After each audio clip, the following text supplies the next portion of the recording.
about the truth? Yes. I'm a bitch, okay? That's straight up honesty. Motherfucker's a bitch. Okay? He deserved it. He reached for shit, nothing. I shot the motherfucker's face. He made a noise and I shot the bitch. No mind is dead. How far gone do you have to be to relish in murdering someone in cold blood and blame the victim? This is 23-year-old Nick Nearing. In 2015, he was arrested for the murder of Joseph Edward Ross. Although all evidence was pointing at him, Nick insisted he was innocent over and over again. How did the detective get the truth out of him? And what triggered Nick so badly that he killed his former friend? We'll explore these questions and many more in today's video. Today's case takes place in Pensacola, Florida. This is a 50,000 person town in Florida's westernmost city, known for its parks, cruises, historical tours, and adorable antique stores. And like most Florida cities, Pensacola has its fair share of beaches and nightlife, so it attracts youth as well as families. In 2015, Pensacola was the home of Joseph Edward Ross. He was born on December 19th, 1988, and he lived with his brother, John. Sadly though, Joseph's life would come to a sudden end on January 11th, 2015. Well, 911, where's your emergency? I need emergency right now. At the corner store next to TV. Okay, do you know if anyone's been hit? Good. Get an ambulance here now. We are. Who was hit? Some young man. So- He's bleeding to death. Somebody just shot this kid 3 times. Okay, we got everyone en route to him right now. This guy's dying. Okay. The guy is dying. The man was right. By the time the paramedics arrived at the scene, Joseph was already inches away from death. He had lost too much blood and he wouldn't make it that night. The victim was eventually identified by his identification being found in his wallet as Joseph Edward Ross. He was eventually transported to the hospital where he passed.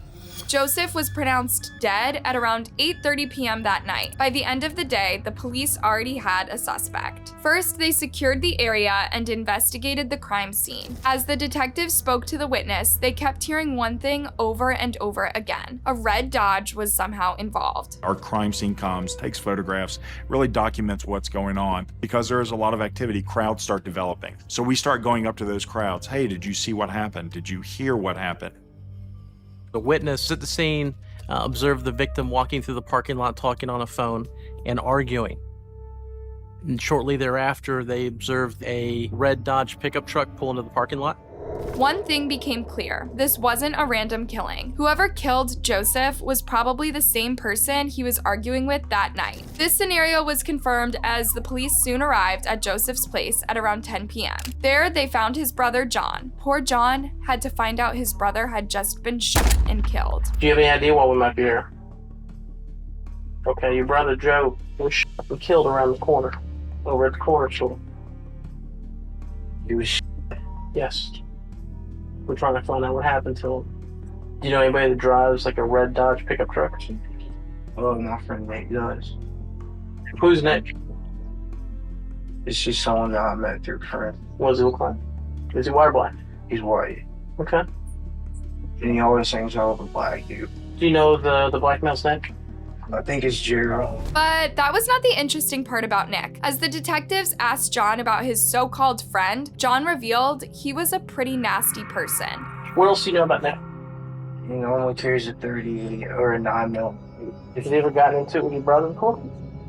They argue about a lot of stupid stuff. Nick's really, he seems like he's crazy. I wouldn't really want to mess with him. John was talking about Nick Nearing, a 23-year-old dealer who was out of work and had a short temper. To the police, it was pretty certain that he was a person of interest. He carried guns, drove a red Dodge, and had frequent fights with Joseph. Red Dodge pickup truck, the history between the two of them, this subject being armed on a regular basis, that obviously then at that point propelled Nicholas Nearing to being the suspect that we were looking for. Clearly, he had to be interrogated.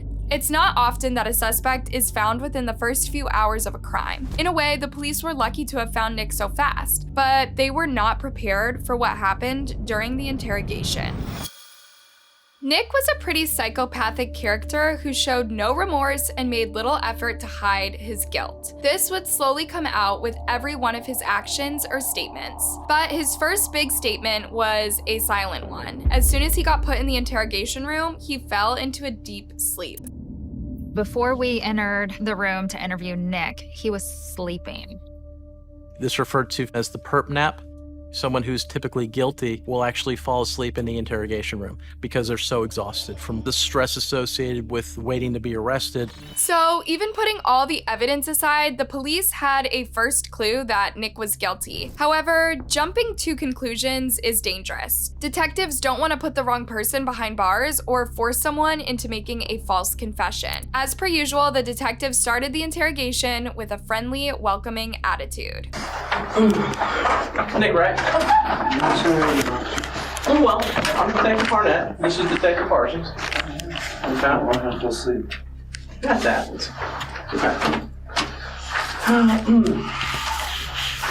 Do you have any idea what this is about? No, it's gunpoint, get out of the car. Yeah, but do you know what, anything that, do you have an idea what led up to that? No, I'm not. Detective Harnett realized it wasn't going to be an easy confession. Nick was playing the victim, complaining that he was harassed by officers at gunpoint and brought to the station without an explanation. This is oftentimes a method narcissistic suspects with an antisocial personality disorder use at the beginning of an interrogation. This way, they paint themselves as the victim and force the detective to empathize with their situation and perhaps even take a defensive stance. But the detective knew better, and he wasn't going to apologize for the officer's behavior. So he started the roundabout way. You from Pensacola? Absolutely. Where'd you go to school? Washington, all around that. Washington, When did you graduate Washington? 11. As an ODT. What's that? As an 11. 11? As an ODT. What's that? On job training. Okay, for what? You welding. Welding? Were you a welder? Yeah, I tried to. I worked at a place for a little bit. How'd it work out? I'm back with it. When Nick was arrested, he had 2 guns on him, further proof that he could have been involved in Joseph's murder. Detective Harnett thus asked Nick why he had 2 guns with him. Getting ready for to go tomorrow, I was going to go shooting range, and I was putting them all away. When I just turned the corner, and the lights went on. Right. Detective Harnett didn't lose his friendly tone, but he became very direct with Nick, just a few minutes into the interrogation. Now, I am conducting a criminal investigation. Okay? So you do have... Let me go through this and I'll explain what's happening, okay? If you have any questions, feel free to ask. You do have the right to remain silent. Do you understand that? Mm-hmm. Anything you say can be against you in court. Do you understand that? Mm-hmm. Surprisingly, Nick didn't choose to have a lawyer present, even though he knew the detective was onto him. Perhaps he thought he could fool his way out of the interrogation room by denying over and over again. Or perhaps he knew it wouldn't make much of a difference in the long run. So, you're not welding. You're not working right now. Are you any plans on going back to work? No, I'm just Social Security right now. That's it? I'm trying to find a job, but it's not that hard. Social Security is that hard, yeah. Mumbling about lots of random stuff, Nick also mentioned that he suffers from ADHD, and this earned him a monthly disability check. Like ADHD or something? Okay. Your folks live around here? Yeah, kind of does. My dad does. Dad lives in Alabama. Your dad lives in Alabama? Mm-hmm. How much money do you make in Social Security? 600 maybe. A month? Yeah, 638. How do you own the house outright? Yeah, I'm struggling right now. I just know Do you have a mortgage? I don't think about it. 10 minutes into the interrogation, Detective Harnett asked Nick about a timeline of events that day. I was at home for the longest time. My friend come pick me up for a while. What time did he pick you up?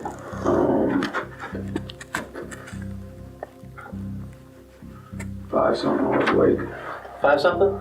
Yeah, man. Nick claimed he and his friend ran some errands before they drove over to his family's house on the other side of town until after midnight. Of course, that would have been the perfect alibi for him. If he was on the other side of town all evening, how could he have shot Joseph? So you're at his family's house? Yeah, around there, his family is all different people we're gonna see. Okay, well who did y'all see? Nobody in particular. This is where he goes and hangs out and stuff. So you hung out with somebody? No, he just rode around. You just drove around. Pretty much. Which one is it, Nick? Did you talk to John tonight? A little bit here and there. I mean, just see what's going on. What's going on with He's John? been invasive with me, to be honest, lately. Okay. What did you talk to him about tonight? Nothing seemed he was up there wanting to hang out with him. He said something about some shit or something. You know, talking about quit fucking calling my phone or something. I was like, okay, whatever. Did you ask him anything before that? No.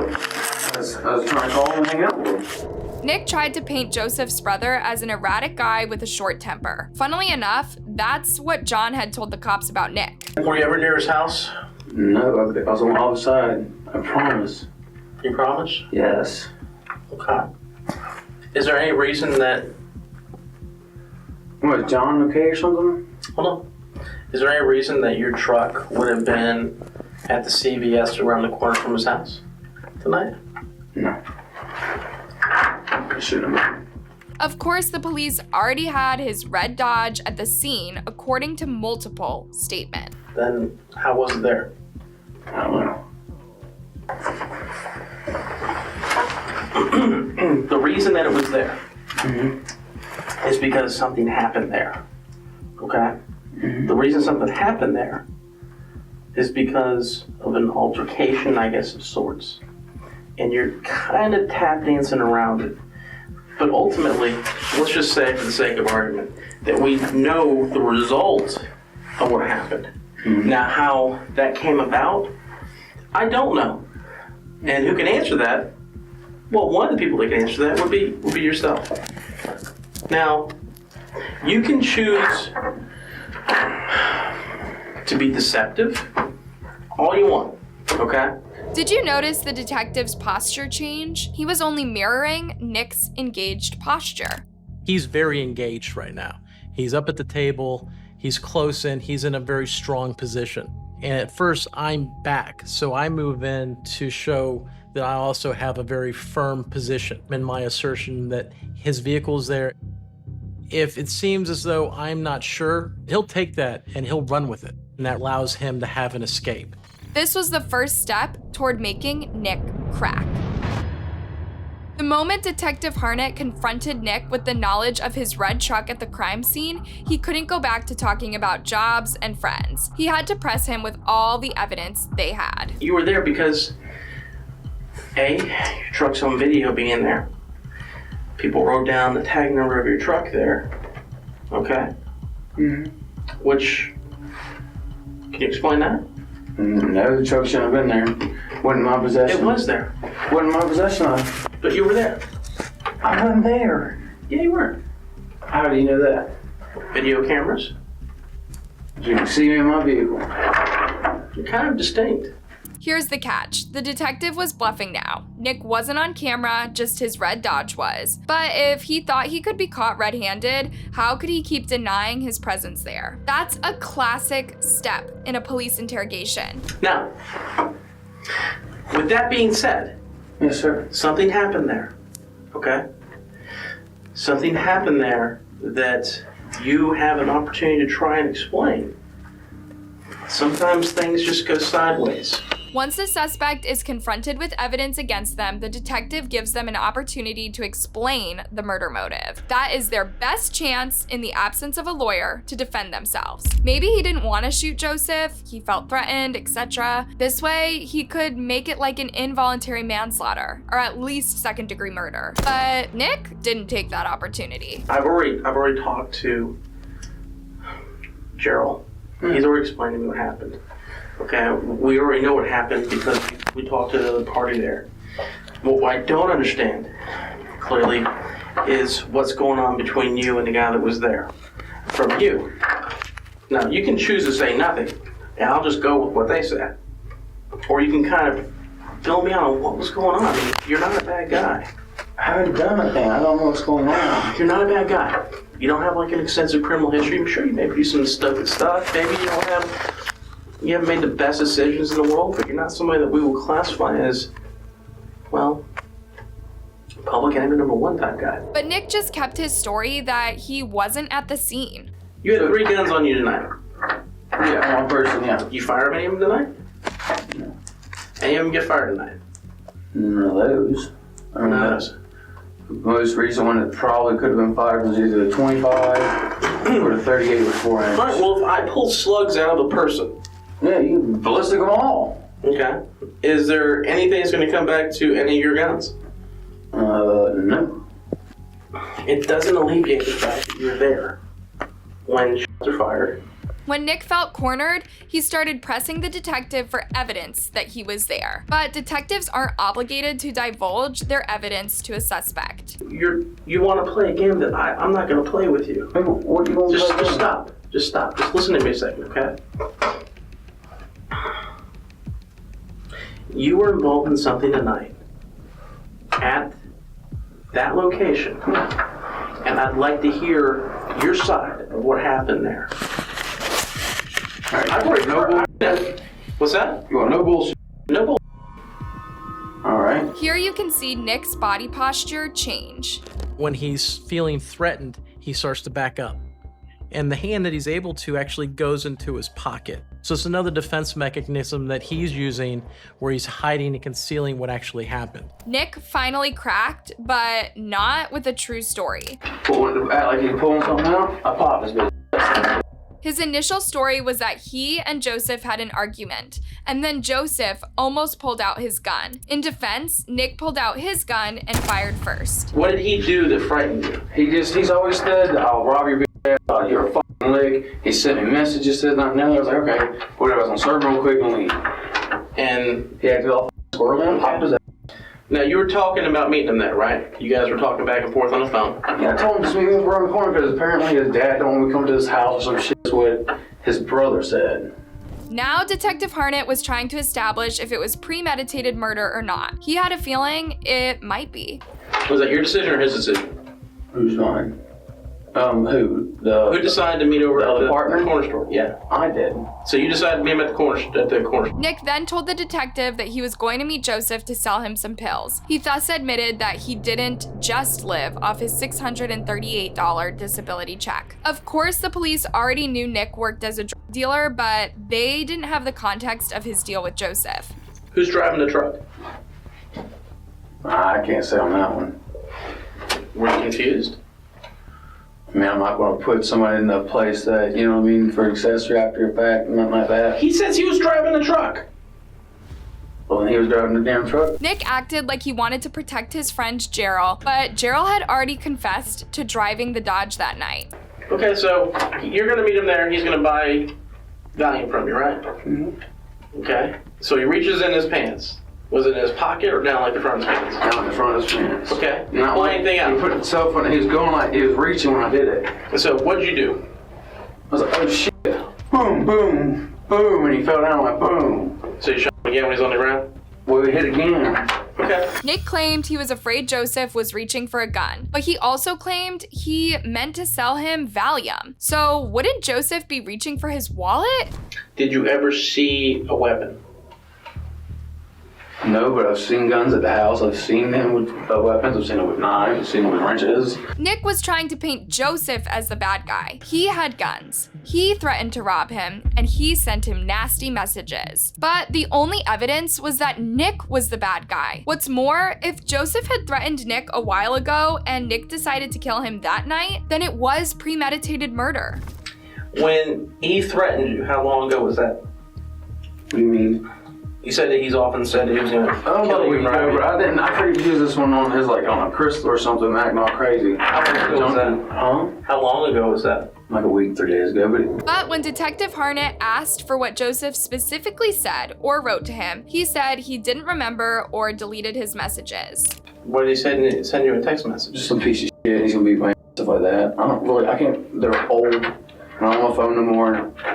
So you deleted them? Yeah. The detective even got Nick to confirm Joseph wasn't acting strange or threatening when he was killed. Okay, but today was all on track where he just wanted to buy some Valium from you. Yeah, he's straight with me sometimes and he's not. So today he was straight. Yeah. And he was going to buy $6 worth of Valium from you. Mm-hmm. What more evidence do you need for a first-degree murder conviction?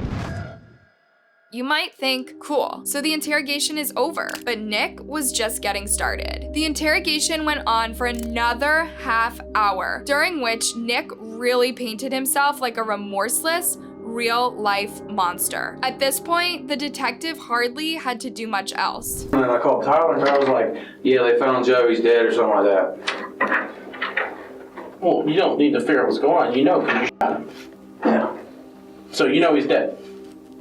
I'm assuming he is. You're assuming he's dead. Heard he got shot in the head. I mean, if he got shot in the head from that close, you ought to be fucking dead. Sheesh. Then Nick casually admitted he shot Joseph 5 times. How many times did you pull the trigger? 5. 5.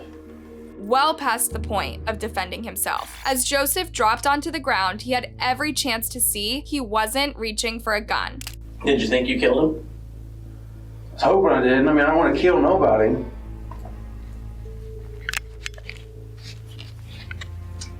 I mean, come on now. Look, I'm facing life in prison now. Does he owe you money? No. When the detective asked Nick if he was going to skip town, he said he never thought about it. I'm not about to duck out of nowhere. I mean, well, why not?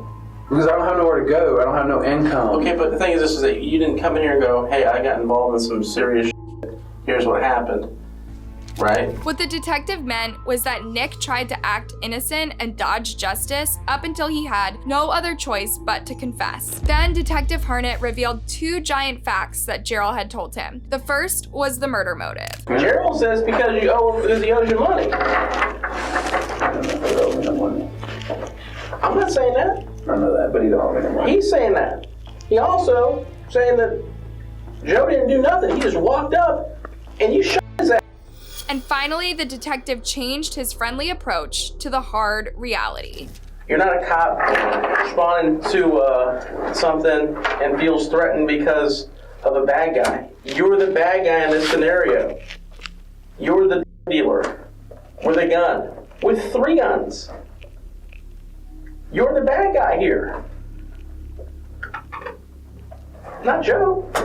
Suddenly, Nick started talking about police injustice and racism. He's already fallen down. He's going to his hands and knees. And Sounds like the rest of law enforcement around here now, don't it? really? Yeah, that's What what law they do. enforcement around here has done I that? shot black people, let them hit the ground.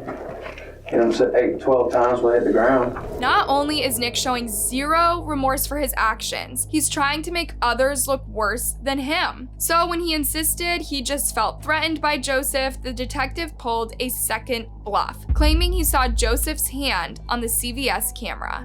I can see his hand. The entire time I can see his hand. I don't see it going into his waistband. The phone didn't go into his pocket. Made my facts up. That's all I remember, okay? It just happened It's quick. not okay. I know it's not okay. Obviously, it's not his man died. But still, I mean, I watched him. I mean, the thing is, do you expect me to lie for you and say No. that, don't look at that? He says this, but don't look at that. You understand what I'm saying? I can't hide that. Nick then said nothing he said changed anything. He'd still get life in prison. Does a lie make this better? Does a lie make this... Lie don't make nothing better because all you do is cover up a lie with a lie. Yeah, so I mean, and that's what you're doing, and I understand that. You're not the first person to be in this situation. Oh, no, I'm not. But the thing is that we both know that that's not true. I can see it, and you know it because you were there. Okay? So what was going through your head when you decided to shoot? Does lying help you? Lying don't do me shit. Then stop it. Why'd you do what you did? Finally, that did it. What, the truth? Yes. Bitch, okay? That's straight up honesty. Motherfucker's a bitch. Okay? He deserved it. He wants to come threaten my ass, tell me he's gonna f me over, kick down my door, f me up when I'm sleeping. Yeah, shit fucked up. This is real in this street. You gonna fucking play? You don't come threaten my ass with a fucking knife out of your goddamn house. I'll pull a gun out of you, shoot me, motherfucker, shoot me. Fuck you. Don't play with me. Yeesh. Yeah, that was the real Nick Naring. His true face comes out, and it comes out in grand fashion. He reached for shit, nothing. Shot the motherfucker, saw his face. He made a noise. I shot the bitch fucking head. Cause I'm a real motherfucker, that's why. Okay? Yeah. As you might have guessed, Nick's trial was an easy one. It's not like he could have backed out from his statements. I mean, you had to see this was eventually going to happen, though, right? Yeah, but I told you, he's a f***ing little bitch and he deserved it. I go to hell for doing it. There's one left little junky motherfucker on the streets. Nick's only regret was using his own truck to commit the murder. We were speechless. He just didn't care. It was pure evil. In June 2016, after 2 days of deliberation, Nick was found guilty of premeditated murder and sentenced to life in prison. There's no chance of Nick getting out, ever. He'll die in prison, and that's probably best because I do believe that he would kill again if he had the chance. Nick's case was wrapped quicker than most murder cases, but his callousness and the tragedy of Joseph's death will linger on for much longer than he was out on the streets. Thanks for watching, you guys. What do you think about this crazy case? Do you know of other similar cases? Let me know in the comment section. And before you go, don't forget to like, subscribe, and click that bell button. See you next time, and stay safe.